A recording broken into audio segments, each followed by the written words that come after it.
bem-vindos à nossa análise. Olha, o Ibovespa conseguiu a terceira alta seguida, né? Fechou ali nos 137.799 pontos, um ganho de 1,25% na semana, o que é, bom, raro ultimamente. Mas apesar disso, o clima não parece de festa, sabe?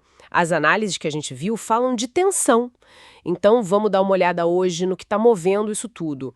O que segura a bolsa, esses desafios políticos e a mãozinha ou não do cenário externo. Exato, é bem isso. A gente viu os números subindo, mas o pano de fundo está complicado.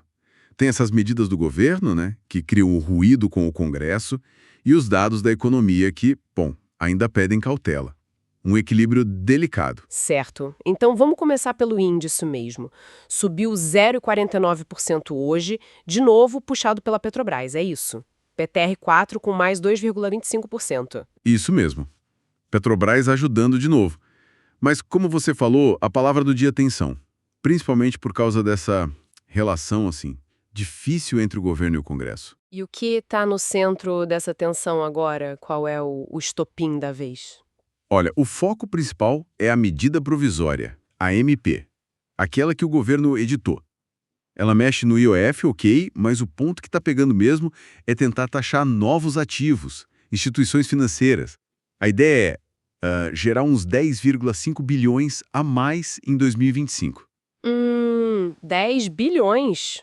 E o Congresso? Reagiu na hora, forte. O presidente da Câmara, o Hugo Mota, foi bem direto. Falou que o clima na Câmara não é favorável para aumento de imposto.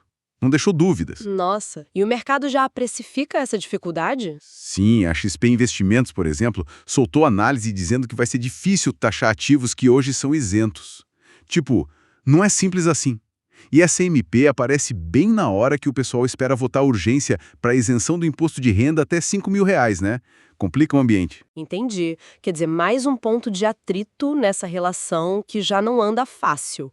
E pode respingar em outras coisas também, né? E nas ações, como isso bateu hoje, fora Petrobras? Exato, esse é o risco. Nas ações, olha, além da Petrobras, os grandes bancos foram bem. Bradesco e Itaú. Subiram também. O que é até curioso, né? Porque a MP mira o setor financeiro, mas talvez o peso deles no índice falou mais alto. Ou o pessoal buscou um porto mais seguro no curto prazo. Sei lá. E a Embraer também se destacou, subiu bem, 4,29%. Tem expectativa da Paris Air Show, né? Sempre movimenta o papel. Ah, sim. E teve o caso da Gol, né? GOLL54, um disparo de quase 1.900%. Que loucura foi essa? Pois é, foi um movimento técnico, sabe? A Gol fez um grupamento de ações. Juntou várias ações em uma só, para tirar o preço da casa dos centavos. E mudou o código. A intenção, pelo que o pessoal analisou, foi evitar aquela especulação maluca com a ação muito barata, tipo, lembra o caso da Americanas? E também proteger o investidor pequeno dessa volatilidade extrema, depois que um aumento de capital diluiu muito o valor da ação. Faz sentido, para evitar o caos. E do lado negativo, quem apanhou mais hoje? Bom, a Vale sentiu a queda do minério lá fora. Caiu 0,66%. Normal, acompanha o preço. A B3, a dona da bolsa, recuou quase 2%, 1,96%. Aí sim, impacto direto da MP, né? O Itaú BBA, a XP, o UBS BB, todo mundo falando que pode afetar o volume e lucro. E o varejo também deu uma esfriada. MRV caiu mais de 4,5%, devolveu ganhos recentes. BRF caiu mais de 3%. A XP até comentou que os dados de abril já mostraram um varejo mais fraco, principalmente o que depende de crédito. Complicado para o varejo. E olhando para fora, o cenário internacional ajudou ou atrapalhou? Olha, deu um respiro leve. As bolsas em Nova York fecharam no azul, mas sem euforia. O que ajudou foi resultado de empresa tipo a Oracle, que subiu mais de 13%, e dados de inflação ao produtor nos Estados Unidos, o PPI, veio mais baixo que o esperado. Ah, isso anima o pessoal que aposta em corte de juros pelo Fed, né? Exatamente. Alimenta essa esperança. Mas assim, a cautela continua. Tem tensão comercial, geopolítica, a situação no Oriente Médio, Irã, segurou um pouco a queda do petróleo. E teve a Boeing caindo quase 5% depois de um incidente na Índia. Não tá tudo tranquilo.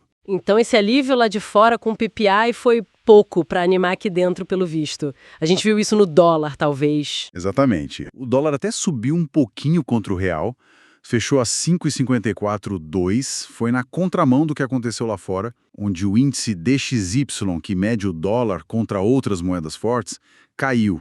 Sinal de que o problema aqui está pesando mais. E os juros futuros, os DIs, fecharam mistos, sem uma direção clara. Tá certo. Então, pra gente amarrar tudo, qual o resumo da ópera hoje? Olha, o quadro geral é de um mercado que até acha força em alguns papéis-chave, como a Petrobras, e reage a notícias pontuais, tipo Gol, Embraer.